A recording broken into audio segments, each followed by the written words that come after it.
Signals there, light flashing. 1,000 metres, often racing, so Birrakino landed awkwardly there and missed the start. First to go, Critical Altitude, Magnuson Man, so Birrakino gathering speed after that tardy beginning to race up outside of Magnuson Man, who'd headed them.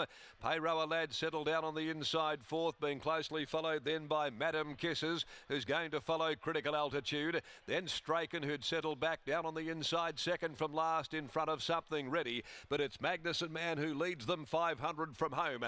Magnuson Man out 3/4 of a length in front. A move coming now on the outside by Critical Altitude. Brad Parnham goes before the home turn, goes up, joins So Birrakino, Magnuson Man, and right behind them the filly Madam Kisses following Critical Altitude. The sparks are flying, the mare from the filly. The filly now comes on the outside of Critical Altitude. Critical Altitude, and on the outside Madam Kisses. Critical Altitude, Madam Kisses, driving finish, nothing in it. Critical Altitude.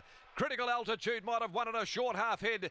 Two on the outside, Madam Kisses. Back on the fence, Payroa Lad from Something Ready. Then Straken. Magnuson Man dropping out with it as well. So Birrakino. Critical Altitude, the mare will fight off the filly, I do say. It'll be Brad Parnham and Critical Altitude who has fought off the late charge of Madam Kisses, who had her back into the home corner. It was 3 deep around the leader and 3 deep with cover. It looked as though the filly Madam Kisses was going to do enough to wear down Critical Altitude, but to her credit with 59.5, Michael, that is a fighting win. That certainly is, and that could be a new way to ride her. Things didn't really go to plan when the outsider of the field ended up rolling to the top there, and Brad Parnham had to go to probably plan A, B, C, maybe D, one out, one back, but he was able to peel her out, put her into the race, and to her credit, she lumped the big weight and she hung in there. 3, 7, 8 and 5 in the race number 6 here. The first leg of the quaddie taken out by Critical Altitude as our Sky Thoroughbred Central audience head off to Launceston. Rocks, owned by Nev and Carolyn Parnham in partnership with Mick Duthie, trained by Neville Parnham, ridden by Brad Parnham. He took off before the corner. He knew that he had a good one following him every step of the way in transit, and he had to ride like a demon to hold on. 34.96 the last 600. 34.96. Madam Kisses loses no admirers at all with her first appearance at Ascot today. She's a filly by Rommel out of Lucetta for Keith, and also Ms T Jeffries, along with Mike and Mrs S Lotting, trained by Bernie Miller, ridden by Patrick Carberry. Payroa Lad by Dewporth from Payroa Gold, third home for owner-trainer Mark Bairstow, handled by Lachnar Romilly. Terrific finish there between these two. They dominated the market, and they certainly live right up to the top billing. Race 7, the Bellis Racing Stables handicap over 1,200, and it's 4 Dark City that comes out of the next. Chris Parnham rides 7 Stumble, and Troy Turner's on 9 Gorgeous Gossip. Scott Embry is in the winner's enclosure as we wait the arrival of the winner and trainer Neville Parnham, who's heading across there in that direction after a great tactical battle here that goes the way of the Parnham trained mare. Nifty Nev joins me now. 3, 7, 8 and 5 Critical Altitude. We're talking about a tactical battle there, Neville. Well, where did you expect to see her today in the run? I was hoping to see her tucked in because I think she goes a little bit better. Well, I think she'll eventually go a lot better like that, but she's always been racing quite fierce in her races and wanting to lead. So the perfect storm really today by those two horses wanting to go out hard and fast, and you know they were probably always going to weaken, and she's as tough as they come, and I knew she wouldn't lie down when that horse come to her. So you know she did it really well, and yeah, really tough mare. Is that her biggest attribute at the moment, her toughness?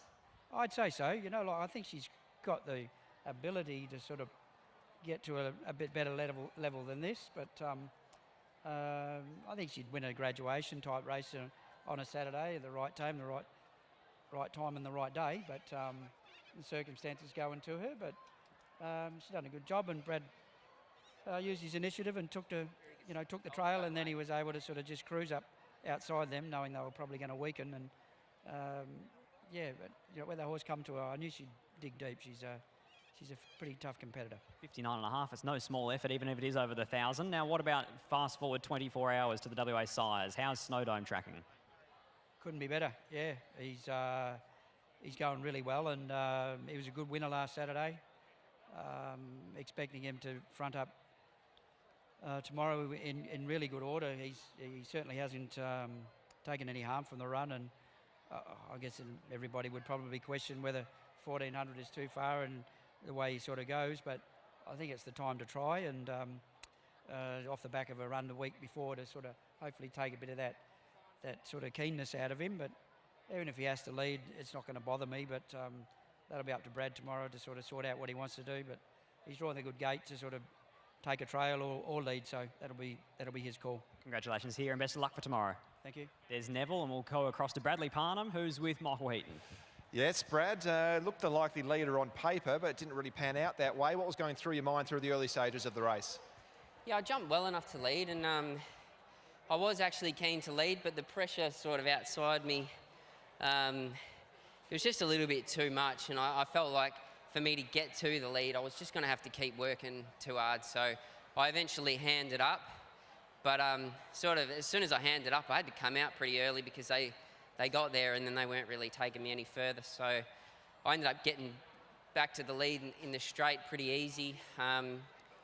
Yeah, it was a good run because I felt like I was getting attacked and I felt like we were probably going to get beat. But yeah, to my horse's credit, dug deep and got the job done. If the speed was genuine in the future, do you think that might be the way to ride her from now on with perhaps a little bit of cover? Yeah, it's probably all speed dependent. I really haven't had much to do with this horse, so you know, it worked today and it had a good run.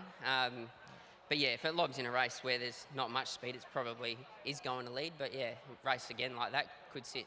How are you expecting Armasinas to go in the Marjorie Charleston Classic later today? Yeah, she worked really well Tuesday, Saturday I think it was. So yeah, I expect a pretty good showing. It's a pretty good race though, so we'll see what happens. But yeah, it should go well. All right, well done here. Thank you.